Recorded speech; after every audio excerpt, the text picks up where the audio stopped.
ഡൽഹിയിൽ നമ്മൾ കണ്ടു, അരവിന്ദ് കെജ്രിവാളിനെതിരായി കേസെടുത്ത കണ്ടു. ഒടുവിൽ സുപ്രീം കോടതി പറഞ്ഞു പുറത്തേക്ക് വിടണം. അവിടുത്തെ ഡെപ്യൂട്ടി മുഖ്യമന്ത്രിയെ സിസോദിയെ പിടിച്ച് 1.5 വർഷക്കാലം ജയിലിലിട്ടു. അവിടത്തെ എക്സൈസ് മന്ത്രിയെ പിടിച്ച് ജയിലിട്ടു. ആരായിരുന്നു ഇതിന്റെ പരാതിക്കാർ? കോൺഗ്രസ് ആയിരുന്നു. രാജ്യത്തിന്റെ വിവിധയിടങ്ങളിൽ കോൺഗ്രസ് ഇഡിക്ക് കൂട്ടുനിൽക്കുന്നു. എന്നാൽ രാഹുൽ ഗാന്ധിക്കെതിരായി ഇഡി വരുമ്പോ, സോണിയാഗാന്ധിക്കെതിരായി ഇഡി വരുമ്പോ അപ്പോ അത്ര നല്ല ഇഡി അല്ല. രാഹുൽ ഗാന്ധിക്കെതിരായും സോണിയാഗാന്ധിക്കെതിരായും ഇഡി അന്വേഷണം പ്രഖ്യാപിച്ച ഘട്ടത്തിൽ കേരളത്തിലെ പല കോൺഗ്രസ് നേതാക്കളും ഒരക്ഷരം മിണ്ടിയിട്ടില്ല ഇഡിക്കെതിരെ എന്നുകൂടി പ്രത്യേകം കണ്ടുകൊള്ളണം. ഇഡി കേരളത്തിലെ കോൺഗ്രസിനെയാണ് പല കാര്യങ്ങൾക്കും ഉപയോഗപ്പെടുത്തുന്നത്. അതുകൊണ്ടാണ് ഇത്ര വലിയ ഒരു അഴിമതി കേസിൽ ഇഡിയുടെ ഡെപ്യൂട്ടി ഡയറക്ടർ തന്നെ പിടികൂടപ്പെട്ട നിലയിൽ എല്ലാ തെളിവുകളും പുറത്തു വന്നിട്ടും കേരളത്തിലെ കോൺഗ്രസ് ഒരക്ഷരം ഉരിയാടാത്തത് എന്ന് പ്രത്യേകം കാണേണ്ടതുണ്ട്. ഇവിടെ ഇപ്പോ ചില മാധ്യമങ്ങൾ ഇതുമായി ബന്ധപ്പെട്ട വാർത്തകൾ വേണ്ട വിധത്തിൽ പുറത്തുവിട്ടിട്ടില്ല. എന്നാൽ ഇഡിക്ക് മുന്നിൽ വന്ന വ്യാജ പരാതി സംബന്ധിച്ച് എത്ര ദിവസം ചർച്ച ചെയ്തു, അന്വേഷണ ഏജൻസികളെ കൊണ്ടുവരണം എന്ന് പറഞ്ഞ് എത്ര പ്രൈം ഡിബേറ്റുകൾ, എത്രയെത്ര മുഖ്യധാരാ ചാനലുകൾ ഇവിടെ അവതരിപ്പിച്ചു. ആ ചാനലുകളൊക്കെ ഇവിടെ എവിടെ പോയി? അതിന്റെ അവതാരകന്മാരൊക്കെ ഇപ്പോഴെന്തെടുക്കുകയാണ്? ഞങ്ങൾക്കൊന്നേ പറയാനുള്ളൂ, ഇഡിയല്ല അതിനപ്പുറത്തെ ആൾ വന്നാലും കേരളത്തിൽ ഇമാതിരി തോന്നിവാസവുമായി പോയി കഴിഞ്ഞാൽ ഒരു ഇഡി ഓഫീസും കേരളത്തിൽ തുറന്നു പ്രവർത്തിക്കില്ല. ഒരു ഇഡി ഉദ്യോഗസ്ഥനും ഈ ഇഡി ഓഫീസിലേക്ക് കയറില്ല. ഞങ്ങളിപ്പോ ഒരു പ്രതിഷേധം ഈ നിലയിൽ മാത്രമാണ് ഉദ്ദേശിച്ചത്. നാളെ കേരളത്തിൽ ഒരു ഇഡി ഓഫീസും തുറക്കേണ്ടതില്ല എന്ന് ഡിവൈഎഫ്ഐ തീരുമാനിച്ചാൽ ഡിവൈഎഫ്ഐയോട് ചോദിക്കാതെ ഒരു ഇഡിക്കാരനും അങ്ങോട്ട് പോകാൻ വേണ്ടി കഴിയില്ല. അനിൽ അക്കരയെ പോലുള്ള ആളുകൾ ചിലപ്പോൾ ഇഡിക്ക് വേണ്ടി വക്കാലത്ത് പിടിക്കും. അയാളാണല്ലോ നേരത്തെ AC മൊയ്തീനെതിരായിട്ട് അല്ലെങ്കിൽ മറ്റു ചില കേസുകളൊക്കെ കൊടുത്തത്. എന്തായി ആ കേസെല്ലാം? ഒരു കേസിലും തെളിവ് ഉണ്ടാക്കാൻ വേണ്ടി കഴിഞ്ഞിട്ടില്ല. എന്തൊക്കെ ബഹളമായിരുന്നു അല്ലേ? ഈന്തപ്പഴം കടത്തൽ, കൈതോലപ്പായിൽ മറ്റേ പണം പൊതിഞ്ഞു കൊണ്ടുപോക്ക്, ബിരിയാണി ചെമ്പിൽ സ്വർണം കടത്തൽ, അതിന്റെ എല്ലാം ഭാഗമായി ഇഡി വരണം എന്ന വിലാപം, അതിനു വേണ്ടിയിട്ട് ഇഡിക്ക് വേണ്ടിയിട്ടുള്ള കാത്തിരിപ്പ്. ഇപ്പൊ എന്തായി? എടോ, നിങ്ങളെല്ലാം ഇത് പറയുമ്പോ കേരളത്തിലെ ജനങ്ങൾ പ്രബുദ്ധരായ ജനതയാണ്. കേരളത്തിലെ ജനങ്ങൾക്ക് നല്ല രാഷ്ട്രീയമുണ്ട്. നിങ്ങൾ ഉത്തരേന്ത്യയിൽ ഇഡിയെ കാണിച്ചിട്ട് കോൺഗ്രസിന്റെ എംപിമാരെയും കോൺഗ്രസിന്റെ മുഖ്യമന്ത്രിമാരെയും അതിന്റെ ദേശീയ നേതാക്കളെയും അതിന്റെ MLA-മാരെയും എല്ലാം നിങ്ങൾക്ക് നിങ്ങളുടെ വശത്താക്കാൻ വേണ്ടി കഴിയും. പക്ഷെ കേരളത്തിൽ ഇഡിയെ കാണിച്ചിട്ട് ഒരു ബാലസംഘത്തിന്റെ യൂണിറ്റ് സെക്രട്ടറിയെ പോലും ഭയപ്പെടുത്താൻ നിങ്ങൾക്ക് കഴിയില്ല. പിന്നെയല്ലേ പാർട്ടി നേതൃത്വം? നിങ്ങളുടെ ഒന്നും ഭീഷണിക്ക് മുന്നിൽ വഴങ്ങുന്ന പ്രശ്നമില്ല. ജയിലിൽ കിടക്കേണ്ടി വന്നാലും നിങ്ങളോട് പൊരുതിക്കൊണ്ട് തന്നെ മുന്നോട്ട് പോകും എന്ന് തന്നെയാണ് ഞങ്ങൾക്ക് പ്രഖ്യാപിക്കാനുള്ളത്. എത്ര ആളുകളെ നിങ്ങൾ ഭയപ്പെടുത്തി നിങ്ങളുടെ ഭാഗത്താക്കി. നിങ്ങളൊരു കാര്യം മനസ്സിലാക്കേണ്ടത്, ഈ രാജ്യം കണ്ട ഏറ്റവും വലിയ അഴിമതിയാണ് ഇലക്ട്രൽ ബോണ്ട്. ആ ഇലക്ട്രൽ ബോണ്ട് അഴിമതി സുപ്രീം കോടതി ഒടുവിൽ പറഞ്ഞു ഇത് തെറ്റായ കാര്യമാണ്. ആരാ സുപ്രീം കോടതിയിൽ കേസുമായി ബന്ധപ്പെട്ട് പോയത്?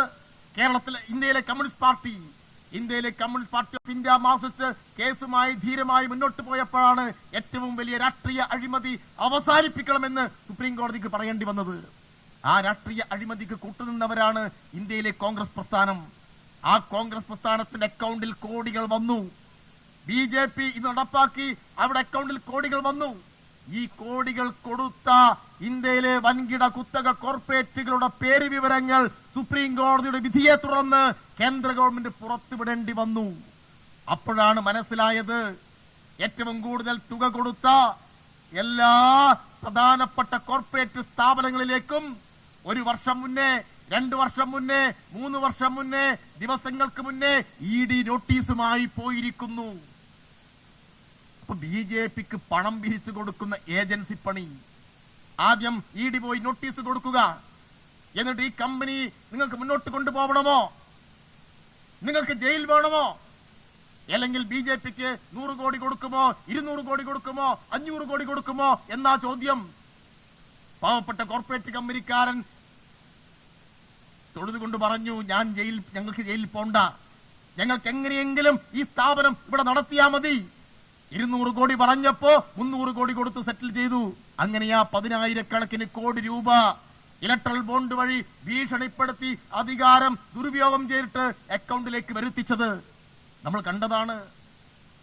കുറെ ആളുകളെ ഭീഷണിപ്പെടുത്തി. അശോക് ചവാന്റെ പേരിൽ കേസ് വന്നു മഹാരാഷ്ട്രയിൽ.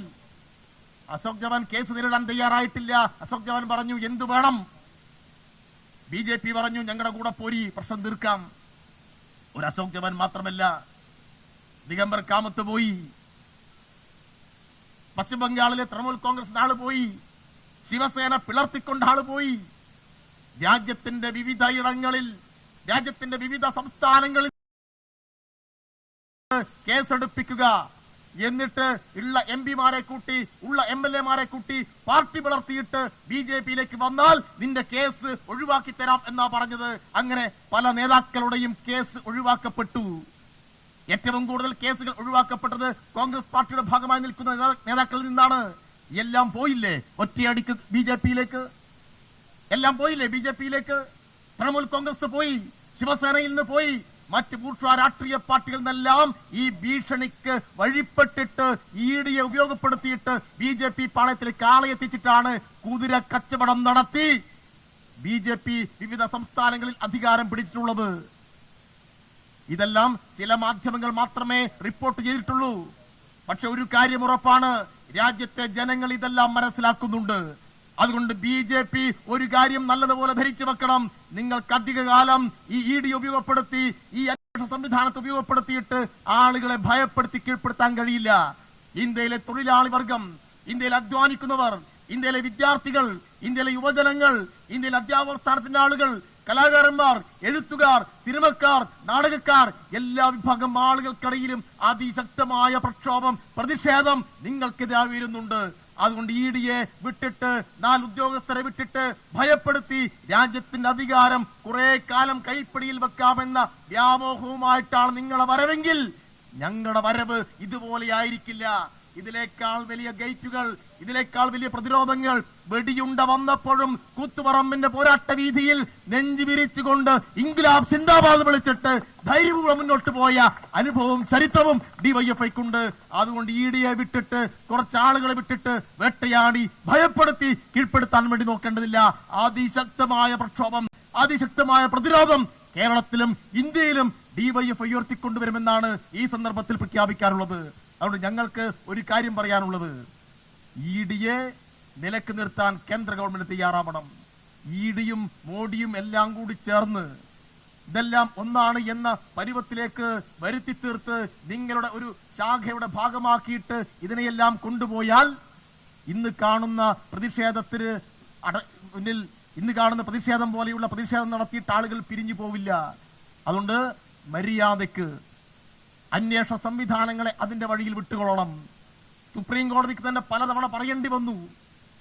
CBI കുറിച്ച് പറഞ്ഞു കൂട്ടിലടക്കപ്പെട്ട തത്തയാണെന്ന് പറഞ്ഞു. അന്വേഷണ ഏജൻസികൾ എന്നെല്ലാം പറഞ്ഞാൽ രാജ്യത്തിന്റെ ജനാധിപത്യത്തെ സംരക്ഷിക്കുന്ന, ഇന്ത്യയുടെ ഭരണഘടനയ്ക്ക് കാവൽ നിൽക്കുന്ന, അതിനെ ബലപ്പെടുത്തി മുന്നോട്ട് കൊണ്ടുപോകുന്ന സംവിധാനങ്ങളാണ്. BJP-യുടെ ഭരണത്തിൽ എല്ലാത്തിനെയും ദുരുപയോഗം ചെയ്യുന്നു. അത് കണ്ടു നിൽക്കാൻ ഇന്ത്യയിലെ ജനാധിപത്യ വിശ്വാസികൾ തയ്യാറല്ല. അതിശക്തമായ പോരാട്ടത്തിന്, പ്രക്ഷോഭത്തിന്, പ്രതിരോധത്തിന് DYFI നേതൃത്വം കൊടുക്കും എന്നുകൂടി സൂചിപ്പിച്ചുകൊണ്ട് ഈ പ്രതിഷേധ മാർച്ച് ഉദ്ഘാടനം ചെയ്യുന്നു. ഞാൻ എന്റെ വാക്കുകൾ അവസാനിപ്പിക്കുന്നു.